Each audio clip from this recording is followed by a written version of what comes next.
মির্জা শানমুগ্ধ পর্ব ৪৯-এর প্রথম খণ্ড। Jannatul Ferdous Mithila. Oh just shut up and open the door জানোয়ারের বাচ্চা। আজকে তোর একদিন কে আমার একদিন। তাড়াতাড়ি দরজা খোল, আজকে তোকে জাস্ট কোপাবো আমি। ধৈর্যশালী কঠোর দরজাটার গায়ে অনবরত চাপড় বসাচ্ছে রুডমানবের শক্তপোক্ত রুক্ষ হাতের। কাঁপছে চারপাশ।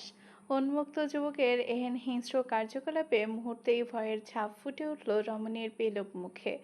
বিবর্ণতায় ছেয়ে গেল সুশ্রী গৌরবর্ণা মুখখানা। চোখ দুটো তার আতঙ্কে বিস্ফোরিত। গোলাপের পাপড়ির ন্যায় পাতলা অধরযুগল কাঁপছে মৃদু। সপ্তদর্শীর ক্ষুদ্রাকায় বদনে নেমেছে আকাশ সমকম্পন। নিঃশ্বাসের গতি দ্রুত এবং অগোছালো। মানবী সময় নিচ্ছে অভ্যন্তরে কথা সাজানোর আক্ষেপ আপেক্ষিক উদ্যোগে তৎপর সে। বহু কষ্টে কম্পিত কণ্ঠনালী হতে বেরোলো ভয়ার্থক বাক্যবান। ক্ষমা করে দিন বিস্ট, আমি আর কোনোদিনও এভাবে বলবো না। রুডমানবের সুশ্রী মুখমণ্ডলে ক্রোধের অমননীয়তা বাড়ল বই কমল না। চোয়ালের রেখা হলো টান টান। ধারালো দাঁত কপটিগুলো একে অপরের সনে রুষ্টতায় পিষ্ট হয়ে কেমন কটমট শব্দ তুলছে। বজ্রকঠিন কণ্ঠে হুঙ্কার ছুড়ে পরক্ষণেই বলে ওঠে, ততদিনে তোর জিভ ঠিকঠাক জায়গা মতো থাকলে তো। দরজা খোল জানোয়ারের বাচ্চা, আজকে তোর জিভা আমি টেনে ছিঁড়ব। আতকে ওঠে মাহি। শুকনো ফাঁকা ঢুক গেলে পরপর। বলিষ্ঠ পুরুষের প্রতিটা কঠিন করাঘাতে কাঁপছে দরজার পাল্লা। সেই সঙ্গে ধরফর করছে বোকামানবীর বুক। মাহি ফের কদম পেছল। এরই মধ্যে দরজার ওপাশ থেকে ধেয়ে এলো মুগ্ধের কঠিন হুঙ্কার। স্বেচ্ছায় দরজা খোল বান্দির বাচ্চা, আদারওয়াইজ আমি কিন্তু এক্ষুনি দরজা ভেঙে ফেলবো। আর আমি একবার জোর করে ভেতরে ঢুকলে তোর কলিজা বের করে তারপরে থামবো, মনে রাখিস। এ পর্যায়ে কাঁদো কাঁদো ভাবতে হলো মাহির পেল্লব মুখখানায়। রক্তিম হলো কোমল গাল দুটো। নিষ্পাপ ভঙ্গিতে বেচারাদের বাচ্চাদের ন্যায় ঠোঁট ভেঙে কাঁদতে কাঁদতে আড়লো। বললাম তো সরি, ভুল হয়েছে আমার, আর কোনোদিনও আপনার কলারে ধরবো না। দরজার ওপাশে থাকা ব্যক্তির সাপের ন্যায় ফোঁস চলমান। তার বাঁ হাতের মুঠোয় আঁকড়ে রাখা ধারালো তলোয়ারের হাতল, ডান হাতে হয়েছে মুষ্টিবদ্ধ। অতিরিক্ত রাগে হিতাহিত জ্ঞানশূন্য মানব আচানক দরজার গায়ে বসালেন জোরালো ঘুষি। এরপর একবার দুবার, বেশ কয়েকবার পরপর। কণ্ঠে রুক্ষতা ঢেলে শুধালো, তোর ভুলের মাইরে বাপ। দরজা খোল বান্দির মেয়ে, তোর কত বড় কলিজা, তুই আমার কলার টেনে আমাকে চরিত্রহীন বলিস? গেট খোল, আজকে তোর কলিজা মাপবো আমি, দেখবো কয় মন ওজন হয়েছে তোর কলিজায়। এই দরজা খোল তুই। থামলো মাহি। কান্না ভুলে গোমরা মুখে তাকালো বন্ধ দরজার পানে। লোকটার কাছে যতবার ক্ষমা চাওয়া সত্ত্বেও মুখ দিয়ে কি সব বলছে। আশ্চর্য, মানুষের দ্বারা ভুল বোঝাবুঝি হতে পারে না। মাহি কপাল খোঁচায়। কান্নাগুলো পরপর গলার কাছে আটকে রেখে ঢোক গিলল পরপর। চিরবিরিয়ে উঁচু কণ্ঠে আওড়ালো, এমন করছেন কেন আপনি? মানলাম আমার ভুল হয়েছে, তার জন্য সরি বলছি না। শুনুন বিস্ট, ক্ষমা করে দেয়া মানুষের মহৎ গুণ। ক্ষমা? You bitch! ক্ষমা মাই ফুট। একবার দরজাটা খোল শুধু, জনমের মতো তোর ক্ষমা করবো তোকে আজকে। মাহি গাল বাঁকায়, দুহাত বুকের কাছে বেঁধে রেখে দাঁড়িয়ে রয় চুপচাপ। এদিকে দরজার কঠিন করাঘাত চলমান। ভাগ্যিস দরজাটা মোটা, নয়তো এতক্ষণে নিশ্চয়ই মেয়েটার করতান যেত। দরজার ওপাশে দাঁড়িয়ে থাকা রুডমানব দাঁত কিরমির করছে। কণ্ঠ ভরা অদৃশ্য ঝাঁজ নিয়ে বলে ওঠে, আমি ছাড়া এই পৃথিবীতে সবাইকে তোর বিশ্বাস করতে হয়, তাই না বান্দির মেয়ে? অথচ তোর বিশ্বাস মাপদণ্ডে সবার উঁচুতে কেবল আমার নাম থাকার কথা ছিল। যুবকের মুখ নিঃসৃত এহেন অদ্ভুত হৃদয় রিংড়ানো বাক্যবান নিয়ে আচানক বিঁধল রমণীর কোমল শীত মাঝারে। দৃষ্টিতে তার লেপটে গেল বিভ্রম। কি বলল লোকটা? তার বিশ্বাসের মাপদণ্ডে কেন লোকটার নাম থাকবে? কে সে? A bloody beast! এমন একটা জঘন্যতম মানুষ কেন তার বিশ্বাসের মাপদণ্ডে স্থায়ী হবে? সপ্তদর্শীর ছোট্ট মস্তিষ্কে জড়ো করল কেবল। পেল না মনের কোণে উত্থাপিত প্রশ্নের কাঙ্ক্ষিত উত্তর। ঠিক তখনই রুরুমানব ফের দাঁত খিচে আওড়ালো, দরজা খোল জানোয়ারের বাচ্চা। তক্ষুনি মুখ কুচকায় মাহি, চোয়াল শক্ত করল। অভ্যস্ত বেয়াদব লোক, বড়দের সম্মান দিতে তো জানেই না, সেই সঙ্গে জানে না বিন্দুমাত্র আদব লেহাজ। কথায় কথায় অসভ্যদের ন্যায় গালাগাল করছে। সপ্তদর্শী বিরক্ত মুখে তৎক্ষণাৎ কণ্ঠ উঁচিয়ে চিরবিরিয়ে বলে, আশ্চর্য, আপনি কথায় কথায় গালাগাল করছেন কেন? ভুল করলে আমি করেছি, এর মধ্যে আমার বাবাকে টানছেন কেন বেয়াদব লোক? আরে ভাই, আপনাকে বলছি না আমি সরি। একবার ক্ষমা চাওয়া, এতবার ক্ষমা চাওয়া। প্রতিমধ্যে বাক্রুদ্ধ মাহি, জিভ খসে বাক্যটুকু বেরোনের পর মুহূর্তেই দরজার গায়ে আঘাত হানল রুরমানবের প্রবল শক্তপোক্ত লাথি।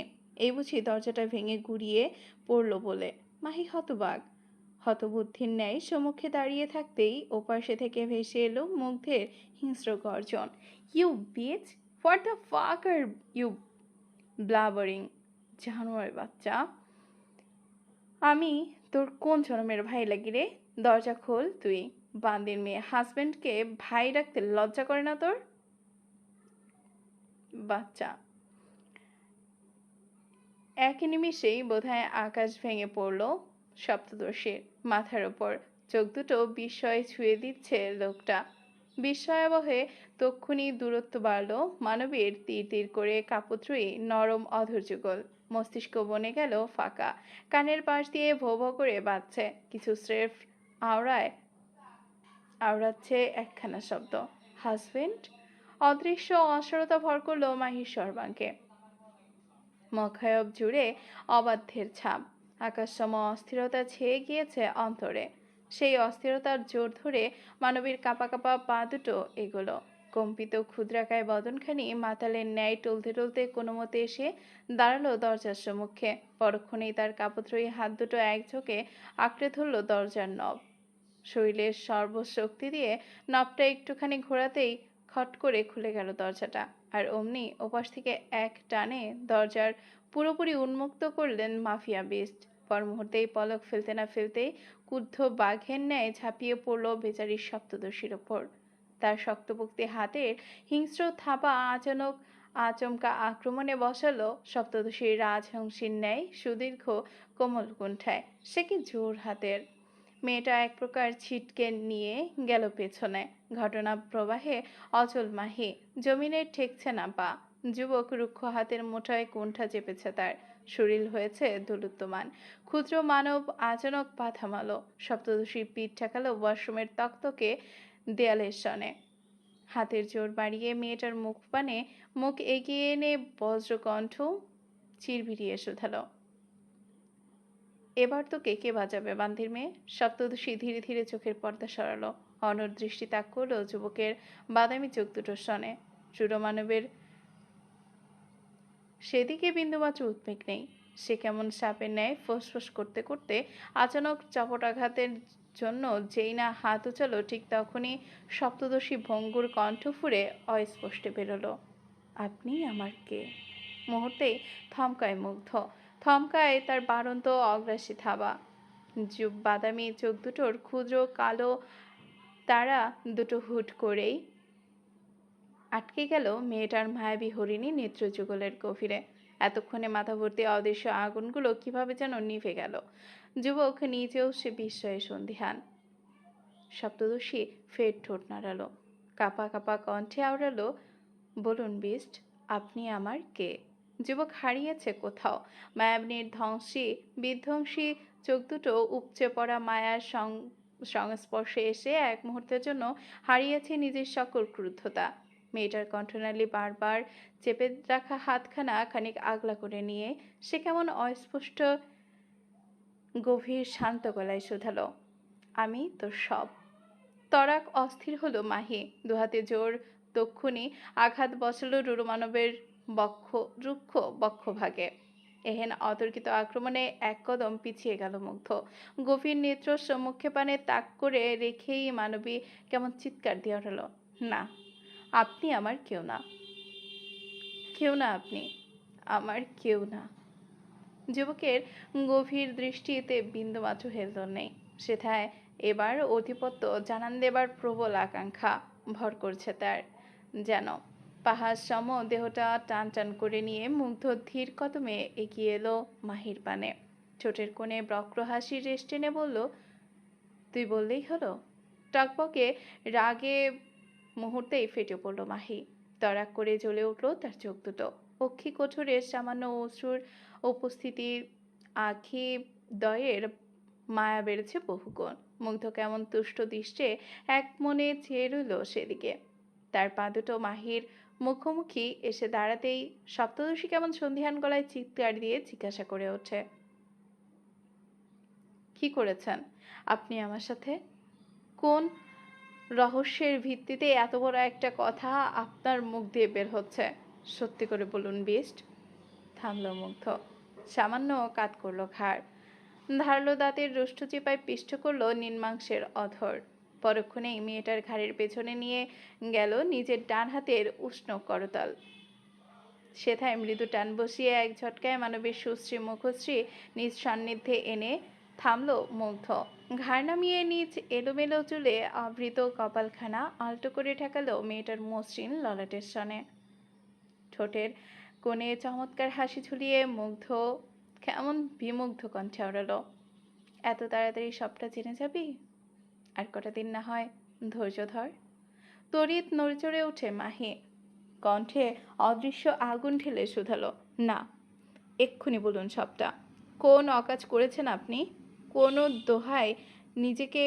দোহাইয়ে নিজেকে আমার। রমণীর কপালে কপাল ঠেকিয়ে রাখা অবস্থায় বাঁকা হাসে মুগ্ধ। পরপরই সন্দিগ্ধ গলায় প্রশ্ন ছুড়ল, তোর? বাকিটুকু জিভের ডগায় আটকে যাচ্ছে সপ্তদশীর। আওড়াতে গিয়ে যত বিপত্তি। মুগ্ধ আর দৃষ্টিতে সবটা দেখল। কিয়ৎক্ষণ চুপ থেকে শুনল মেয়েটার নিস্তব্ধতা। পরক্ষণেই আগের ন্যায় দৃঢ় কণ্ঠে আওড়ালো, হাজব্যান্ড বলতে যাচ্ছে সিগনোরা। তৎক্ষণাৎ সত্য মুখে চোখ পাকিয়ে দৃষ্টি উঁচায় মাহি, কণ্ঠ অনমনীয় বজায় রেখে বলে, অসম্ভব। আপনার মতো জঘন্য মানুষকে আমি আর যাই হোক সজ্ঞানে আমি কোনো দিনও নিজের স্বামী হিসেবে মানি না, আর মানবো না। ও রিয়েলি? তোর মানা অথবা না মানায় আমার যেন কয়টা বাল ছিঁড়ে গেল। বান্ধির মেয়ে, গুনে দেখবি নাকি একবার? যুবকের কণ্ঠে স্পষ্ট বিদ্রুপ। তা শুনে আগুন জ্বলে উঠল সপ্তদশীর সর্বাঙ্গে। গাল দুটিতে লজ্জার ছায়া লেপটে গেলেও সে কপট ঝাঁঝালো ভাব ধরে রইল। কঠিন কণ্ঠে প্রত্যুত্তরে বলল, দূরে সরুন অসভ্য লোক, আপনার এসব অসভ্যতামি অন্য জায়গায় গিয়ে দেখান। মুগ্ধ নিস্পৃহ ভঙ্গিতে ঠোঁট কামড়ে হাসল। হাতের মুঠোয় চেপে রাখা ধারালো তলোয়ারটা তক্ষুনি অদূরে ছুঁড়ে ফেলতেই তা কেমন ঝনঝনিয়ে উঠল। মাহি সঙ্গে সঙ্গে ততস্থ হলো। চোখ দুটো খিচে বন্ধ করে নিতেই কোনো ঘরে প্রবেশ করলো মুগ্ধের অদ্ভুত শক্ত কণ্ঠ, কাকে গিয়ে দেখাবো? আমার তো তুই ছাড়া কেউ নেই বান্দির মেয়ে। বিদ্রুপাত্মক কণ্ঠে আওড়ালেও কথার গভীরতা ছিল বড্ড। তীব্র রাগে গজগজ করতে থাকা মাহি থোড়াই বুঝল এহেন কথার গভীরার্থ।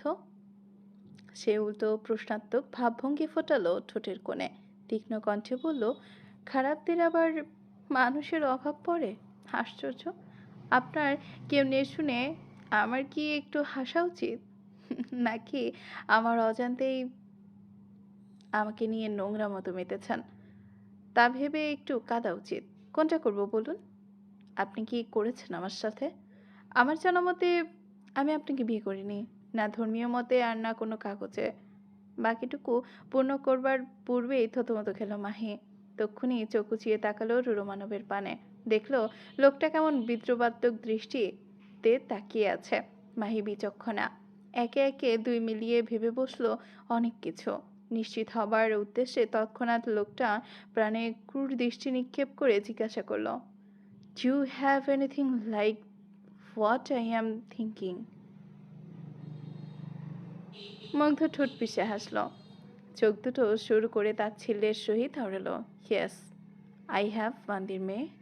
সহসা হতবাকতায় অতল সমুদ্রে সাঁতার না জেনে ডুব দিল সপ্তদর্শী। অর্ধ ডুবন্তর ন্যায় হাঁসফাঁস করতে লাগলো ক্রমাগত। ছলছল দৃষ্টিতে একত্রে নিক্ষেপ করে অস্পষ্টে কেবল শুধালো, কিসের কাগজ? মুগ্ধ তৎক্ষণাৎ প্রত্যুত্তর করেনি, উল্টো মেয়েটার ঘাড়ে করতল চেপে ধরে ঘোরালো উল্টো পথে। মাহি এগোচ্ছে, যুবকের পিছু পিছু ছুটছে এক প্রকার। মিনিট পাঁচেক বাদেই দাম্ভিক পুরুষ সগর্বে বেরিয়ে এলেন ওয়াশরুম থেকে। অতঃপর কঠিন গলায় হুঙ্কার ছুড়ে ডাকলেন, অ্যাডুইন। আশেপাশেই ছিল কিনা অ্যাডুইন? ছিল নাকি অ্যাডুইন? অমন এক ডাকে তড়িৎ বেগে ছুটে এলো যে। নতমস্তকে ততস্থ হয়ে দুয়ার পানে কদম থামালো অ্যাডুইন। দাঁড়িয়ে রইল মনস্তারের হুকুম পাওয়ার অপেক্ষায়। ঠিক তখনই গম্ভীর মুখরুর মানব মেয়েটার ছেড়ে দিয়ে নিজ পাহাড় সম বলিষ্ঠ দেহখানা এলিয়ে দিল জানালার দ্বারের কাউচের গায়ে। রাজকীয় ভঙ্গিতে পায়ের ওপর পা তুলে ওভারকোট পকেট হাতড়ে বার কয়েক একখানা প্রুস্ট নিকারাগুয়ান সিগার এবং লাইটার ভীষণ ভাব নিয়ে সিগারটা ঠোঁটের কোণে চেপে লাইটার ধরায় মুগ্ধ। মুখভর্তি কুলুষিত ধোয়া টেনে দম খিচে থেমে রইল কিয়ৎক্ষণ। অতঃপর সময় নিয়ে মুখ গহ্বর থেকে ধোঁয়াগুলো ছাড়তে ছাড়তে গভীর কণ্ঠে আদেশ ছুড়ল, ফাইলটা নিয়ে আয়। অ্যাডুইন বাধ্য মানুষ, হুকুম পাওয়া মাত্রই চলে গেল তালিম করতে। এদিকে হতভম্ব মাহি হতবিহ্বল ভাব ধরেছে সে। মুগ্ধ তখন নিজ আসনে বসে দুষ্টু ইঙ্গিত ছুড়ল মেয়েটার দিকে। ঠোঁটের কোণ হতে সিগারেটটা নামিয়ে শীষ বাজিয়ে মনোযোগ টানল মাহির। শিশির তড়িৎ কুঞ্চিত দৃষ্টিতে ঘাড় বাঁকিয়ে তাকায় মাহি। মুগ্ধ মুখ ঝামটি দিয়ে বলে ওঠে, কি সমস্যা? শ্রেষাত্মক ভঙ্গিতে জিভের ডগা দিয়ে গাল ঠেকালো মুগ্ধ। আঙুলের ভাঁজে আটকে রাখা সিগারেটটা আরেকবার টান বসিয়ে হিসিসি আওড়ালো, যতক্ষণ পেপারস আছে ততক্ষণ তুই চাইলে এখানে এসে বসতে পারিস। কপাল ঘুটায় মাহি, তাকালো সন্দিগ্ধ চোখে। লোকটার অত বড় দেহটা একাই দখল করে আছে কাউসের পুরোটা জায়গা। তাহলে লোকটা কোথায় বসার জন্য বলছে তাকে? অবোধ বোকা মানবী বোধকম্বহীনের ন্যায় পরপরই জিজ্ঞাসা করলো, কোথায় বসতে বলছেন? পাহাড়ের মতো শরীরটা তো একাই ছড়িয়ে বসে আছেন কাউচে, তাহলে আবার আগ বাড়িয়ে আমাকে ডাকছেন কেন? বসবো কি আপনার মাথায়? তুই চাইলে মাথায় কেন, আরও অনেক জায়গাতেই বসতে পারিস। তবে হুটহাট কিছুমিছুর ছোঁয়া পেলে আমার কিন্তু আবার কোনো দোষ নেই। আপাতত কাছে আয়, বস এখানে। বলেই বেহায়া পুরুষ নিচের বদনখানি একটুখানি এলিয়ে দিল কাউচের গায়ে। পায়ের ওপর থেকে পা নামিয়ে উন্মুক্ত করলো কোল। মাহি তখনও বোধকম্বহীনের ন্যায় তাকিয়ে যাচ্ছে। তা আর দৃষ্টি অবলোকন হওয়া মাত্রই যুবক কেমন বাঁকা এসে শ্লেষাত্মক ভঙ্গিতে বলে ওঠে, দাঁড়িয়ে দেখলে ফিল পাবি বান্দির মেয়ে। পৃথিবীর সবচেয়ে কমফোর্টেবল সিটে বসতে বলছি তোকে, আর তুই কিনা অমন বলদের মতো তাকিয়ে আছিস। ছ্যা ছ্যা, কপালের ভাঁজ গাঢ় হলো সপ্তদর্শীর। আপ্তমস্তক পরক করলো মানবকে। বেহায়া লোকটা অমন কোল ছড়িয়ে বসে আছে কেন? মাহি কেমন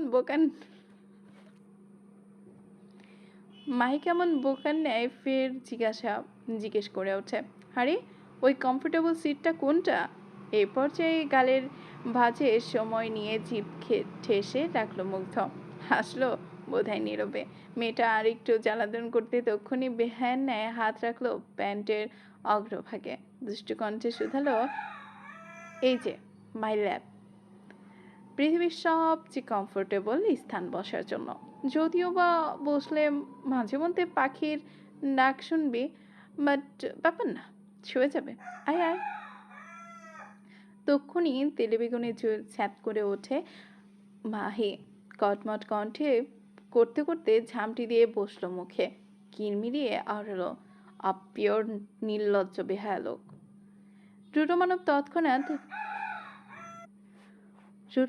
তৎক্ষণাৎ মেয়েটার শুধরে দেবার ভঙ্গিতে বিজ্ঞের ন্যায় হাত নাড়িয়ে নাড়িয়ে আওড়ালো, Not only the pure nilajjo behalo, but also what dirty minded it and handsome. A dirty minded it and handsome. ভুল বলিস কেন? মাহি আর কথা বাড়ালো না। দাঁত খিচে মুখ ঘোরালো অন্যত্র। এরই মধ্যে কক্ষে ফের আগমন ঘটল এডউইনের। হাতে তার একখানা কালো রঙা ফাইল। গম্ভীর কণ্ঠে মানুষ অতি শয্যায় তা এগিয়ে দিলেন। গম্ভীর মুখ মানুষ অতি শ্রদ্ধায় তা এগিয়ে দিলেন মুগ্ধের দিকে। মুগ্ধ রয়ে শুয়ে ফাইলটা হাতে নিয়ে গমগমে গলায় বলে বসল, গেট আউট। এডউইন আর পাইকে এডউইনকে আর পাইকে বেচারি এমনিতেই ভয়ে আছে। মনস্টারের আদেশ পাওয়া মাত্রই চলে গেল কক্ষ থেকে। এদিকে মুগ্ধের আর কিছু বলার পূর্বেই মাহি তৎক্ষণাৎ এগিয়ে এসে ছো মেরে যুবকের হাত থেকে নিয়ে নিল ফাইলখানা। মুগ্ধ নিরুদ্বেগ তীক্ষ্ণ দৃষ্টি তাকিয়ে রইল মেয়েটার দিকে। মাহি অস্থির। এলোমেলো অবসন্ন কায়দায় খুলছে ফাইলের গা। সময় নিয়ে 2-4টে কাগজ উল্টাতেই আচানক তার দৃষ্টি থমকালো 4 নাম্বার কাগজের মসৃণ পৃষ্ঠে। সেথায় গোটা গোটা অক্ষরে লেখা ম্যারেজ কন্ট্রাক্ট। প্রথম পক্ষ অধীর রায়, দ্বিতীয় পক্ষ মাহিরা এহসান। আশ্চর্যের বিষয় হচ্ছে, প্রথম সাক্ষ্যের সিগনেচারের স্থানে মুগ্ধের স্বাক্ষর থাকলে দ্বিতীয় পক্ষের স্থানে মাহির স্বাক্ষর নেই। সেথায় রয়েছে লাল কালিতে মাখো মাখো একখানা টিপসই। কন্ট্রাক্টের শর্তাবলী রয়েছে বেশ কিছু। তার মধ্যে মাহির চোখ আটকিয়েছে 7 নাম্বার শর্তে। সেটাই জলজল করছে, আমি মাহিরা এহসান সজ্ঞানে জানাচ্ছি আমি আধির রায়কে নিজ স্বামী হিসেবে গ্রহণ করছি। রাশিয়ান আইন মোতাবেক এই বিয়ে আমি মানছি। আমি যদি কোনোদিন তাকে ছেড়ে চলে যেতে চাই অথবা তাকে ছেড়ে চলে যাবার প্রয়াস করি, তাহলে সে আমার পুরো পরিবারকে মেরে ফেললেও আমি কিচ্ছু বলবো না। আমি তাকে এই অধিকার দিলাম। ভরকায় মাহি কাপা কাপা বদনে দক্ষিণীয় অগ্নিদৃষ্টিতে তাকায় মুগ্ধের পানে। বজ্রকণ্ঠে গর্জে উঠে বলে, এসব কি বিস্ট? এসব কি? কোন সাহসে আপনি এমন উল্টোপাল্টা পেপার্স বানিয়েছেন? আর কে দিয়েছে এই টিপসই? মুগ্ধ নির্বিকার। সিগারেট টানতে টানতে স্রেফ আওড়ালো, বিয়ে করেছি তোকে। দিবে কি তোর খালাম্মা? মেয়েটার মাথায় বুঝি আবারও আকাশ ভেঙে পড়ল। হতবুদ্ধির ন্যায় অস্পষ্টে জিজ্ঞাসা করলো, কবে কখন দিলাম আমি? যখন ঘুমিয়েছিলি। পা দুটো নড়ে পড়ে হলো মাহির। বদন হলো টলমল। কিং কর্তব্য বিমোর অবিশ্বাসের ছাপ ফুটল সপ্তদর্শীর মুখে হবে। ঘাড় নুয়ে আরেকবার তাকালো হাতে থাকা কাগজের পানে। অমনি হৃদয়ের কোণে চিনচিনে ব্যথা অনুভব হলো মেয়েটার। সে কেমন শক্ত মুখে তক্ষুনি দুহাত মুচড়োমুচড়িতে ছিঁড়ে ফেললো সবগুলো কাগজ। কিয়ৎক্ষণ বাদেই পুরো ঘরময় ছড়িয়ে দিল কাগজের টুকরোগুলো। কাজরসিদ্ধি শেষে ফোঁস নিঃশ্বাস ফেলছে মাহি, যেন করে ফেলেছে অনেক বড় কিছু। এরই মধ্যে ভাবলেশীন যুবক কেমন শ্রেষ্ঠাত্মক ভঙ্গিতে বলে ওঠে, কতগুলো ছিড়বি বান্দির মেয়ে? That was just a fucking copy. সহসা ঘাড় উঁচিয়ে তাকায় মাহি। নিজেকে আর সামনে রাখতে না পেরে নিষ্পাপ মানবী তৎক্ষণাৎ হাঁটু ভেঙে বসে পড়ল মেঝেতে। বাঁধ ভাঙা কান্নায় ফেটে পড়ে, থেমে থেমে আওড়ায়, কেন করলেন এমনটা বেস্ট? আপনি তো আমায় এসব বলে আনেননি। আপনি বলেছিলেন আমাকে মাত্র 6 মাসের নিজের কাছে রাখবেন, তারপর আবারও আমাকে ফিরিয়ে দেবেন আমার পরিবারের কাছে। তাহলে এখন কথা ঘোরাচ্ছেন কেন আপনি? কেন বানালেন এমন মিথ্যে কন্ট্রাক্ট পেপার? দাম্ভিক পুরুষ এতক্ষণে নড়ে চড়ে বসল। এক বসায় একখানা সিগারেট শেষ করে আরেকটা বার করে এনে গুজল ঠোঁটের কোণে। অন্য হাতে রুক্ষ হাতের ডগায় লাইটারটা দক্ষ কৌশলের ন্যায় নাড়িয়ে চাড়িয়ে উঠে দাঁড়ায় বসা ছেড়ে। হতপর মাত্র 2 কদমে মেয়েটার পানে এগিয়ে এসে দাঁড়ালো রূঢ় মানব। ভাবলেশীন ভঙ্গিতে উত্তর দিল, that's depend on my mood my girl. তখন সহ্য হচ্ছিল না, তাই বলেছি 6 মাস রাখবো। বাট এখন? আলকুচে মাথা তুলল মাহি। যুবকের পানে তাকগুলো নিজ ফোলা ফোলা ছল ছল চোখ দুটো। জুড়িয়ে আসা কণ্ঠে আওড়ালো, বাট এখন? মুখ ভর্তি সিগারের কুলুষিত ধোঁয়া টেনে মুখ বাঁকিয়ে আনে মুগ্ধ। বেয়াদবের ন্যায় সবটা ধোঁয়া ছাড়লো মেয়েটার মুখের ওপর। অমনি দুর্গন্ধে নিঃশ্বাস আটকে নিল মাহি। অন্যত্র মুখ ফিরিয়ে কাশতে লাগলো অনবরত। এরই ফাঁকে যুবক আলতো করে আঙুল ঢোকালো মেয়েটার নরম চুলের গোছে। সেথায় মৃদু চাপ বসিয়ে রমণীর পেলব মুখখানা নিজের দিকে ঘুরিয়ে এনে ভরাট কণ্ঠে আওড়ালো, বাট এখন তোকে না জ্বালালে আমার ঘুম হয় না। তোর কণ্ঠ না কানে গেলে আমার সকাল শুরু হয় না। তোর মুখ না দেখলে আমার নেশা হয় না। তুই আশেপাশে না থাকলে আমার হ্যালুসিনেশন হয়, মারাত্মক হ্যালুসিনেশন। অন্তত আমার ভালো থাকার প্রয়োজন হলেও তোকে আমার চাই বান্দির মেয়ে। শুধু 6 মাসের জন্য না, তোর নিঃশ্বাস অবধি তোকে আমার চাই। তোর প্রতিটা রাতের দখলদারিত্ব আমি আমার নামে করতে চাই। তোর প্রতিটা ভোর যেন আমাকে দিয়েই শুরু হয়, সে ব্যবস্থা আমি করতে চাই। তোকে আমি বন্দি বানালাম সিগনোরা। আমার পাপের রাজত্বে একমাত্র কোমল ফুল হিসেবে বন্দি বানালাম তোকে। হতবিহ্বল চোখে তাকিয়ে আছে মাহি। যুবকের সুদর্শন মুখখানায় নজর বোলাতেই তার অদৃশ্য দৃশ্যপটে ভেসে ওঠে যুবকের করা সকল অত্যাচারের পুনশ্চ দৃশ্য। বাবার অপমান, ভাইদের কান্না, নিজের ওপর করা প্রতিটি অমানবিক অত্যাচার। কানের কাছে আবারও বোধহয় বেজে উঠল যুবকের বলা সেই কথাগুলো। I just I just hate you and your words. ঘৃণা করি আমি তোকে, শুনেছিস? ঘৃণা করি তোকে। তোর মুখ দেখলে আমার জাস্ট বমি আসে। কথাগুলো মনে পড়তেই টুকরে ওঠে মানবী। সহসা নামিয়ে নিল ঘাড়। অপরিভাগের ধারালো দাতক পাটির সনে অধরের নরম চামড়া আঁকড়ে ধরে থেমে থেমে আওড়ালো, আপনার কাছে বন্দী হওয়ার চেয়ে মরে যাওয়া ঢের ভালো বেস্ট। সতে হলেও আপনার দেওয়া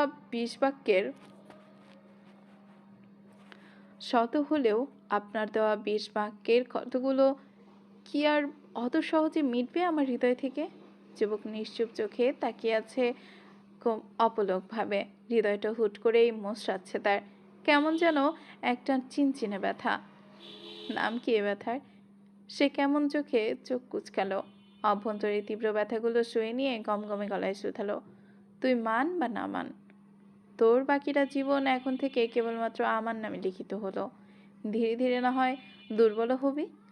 রমণী পর মুহূর্তে তুলে আবারও দৃঢ় কণ্ঠে ওঠালো, সামান্য একটা কাগজের টুকরোয় এত ক্ষমতা নেই যে কিনা মাহিরা এহসানকে আপনার মতো নিষ্ঠুর আধির রায়ের প্রতি দুর্বল করবে। যুবক মোটেও হতবাক হয়নি, উল্টো ভীষণ আত্মবিশ্বাসের সাথে মুখ এগিয়ে আনলো মেয়েটার মুখ পানে। দৃষ্টি শুরু করে শুধালো, বাট তুই আগে থেকেই এই অধীর রায়ের ওরফে মির্জা শান মুগ্ধের ওপর দুর্বল বান্দির মেয়ে। বিশ্বাস না হলে নিজেকে একবার প্রশ্ন করেই দেখ। ব্যস্ত মাহি। অভ্যন্তরে লুকায়িত বাক্যগুলো ধরা পড়ে যাবার আশঙ্কায় মানবী তৎক্ষণাৎ মুখায়বে ভাব ফোটালো কপটতার। দৃষ্টি লুকিয়ে একই রকম স্বরে আওড়ালো, তা নিশ্চয় আপনার স্বপ্নে। যুবক ফের গাল ঠেসে হাসল। ধীরে ধীরে নিজ রুক্ষ অধৈর্যকুলে আলতো করে ছোয়ালো সপ্তদশীর নরম তুলতুলে অধৈর্যকুলের গায়ে। অতঃপর হাসকি স্বরে আওড়ালো, স্বপ্নকে বাস্তবে রূপান্তরিত করতে খুব একটা সময় লাগবে না আমার বান্দির মেয়ে। রমণী তাচ্ছিল্যের হাসি টানলো ঠোঁটের কোণে। তাচ্ছিল্যের স্বরে জানালো, কনফিডেন্স ভালো, ওভার কনফিডেন্স না। মুহূর্তেই মাথায় থপ করে জ্বলে উঠল মুগ্ধের। জোর বাড়ল মেয়েটার চুলের গোছায় লুকিয়ে থাকা আঙুলগুলোর। তক্ষুনি মৃদু ব্যথায় কুকিয়ে উঠল মাহি। অথচ রুরুমানব কেমন চুয়াল শক্ত করে কটমট কণ্ঠে বলছে, don't you dare to my heart my ego সিগনোরা।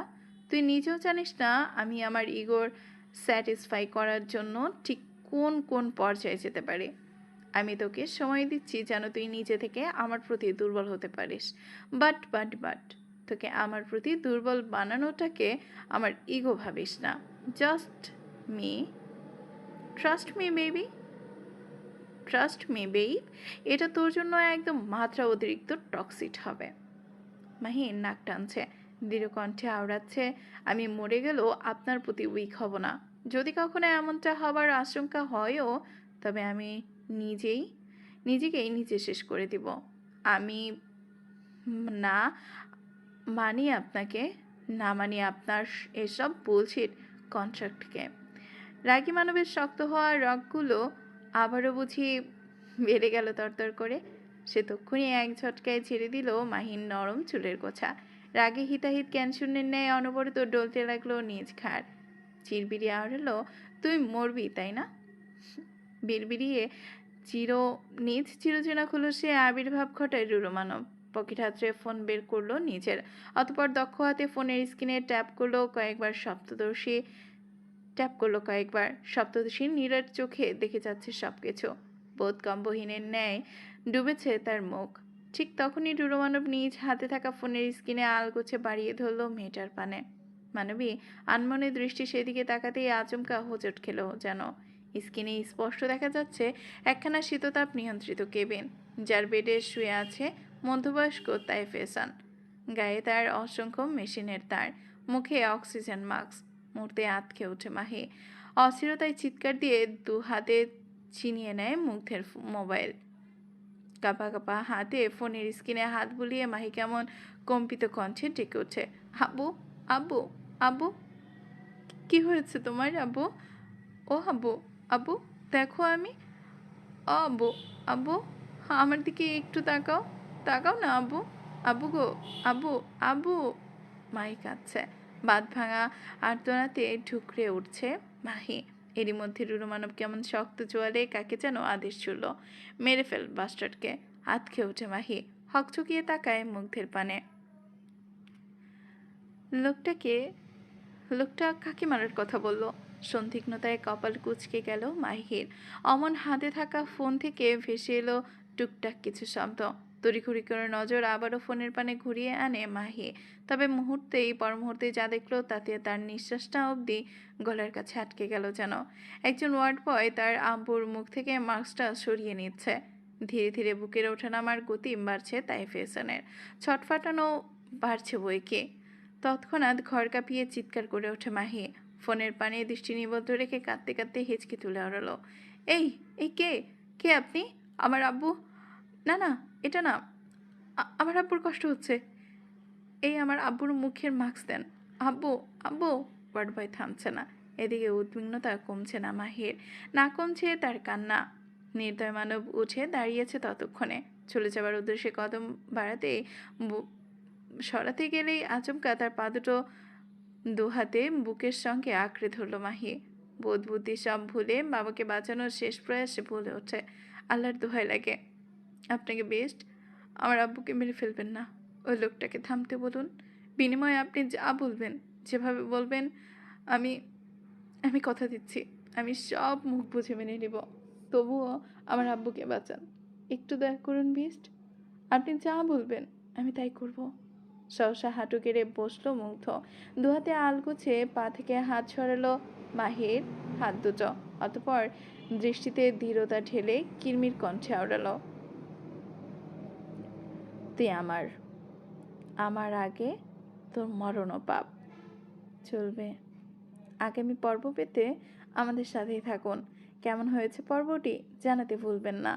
R video clear আছে কিনা সেটাও জানাবেন। Thank you for watching.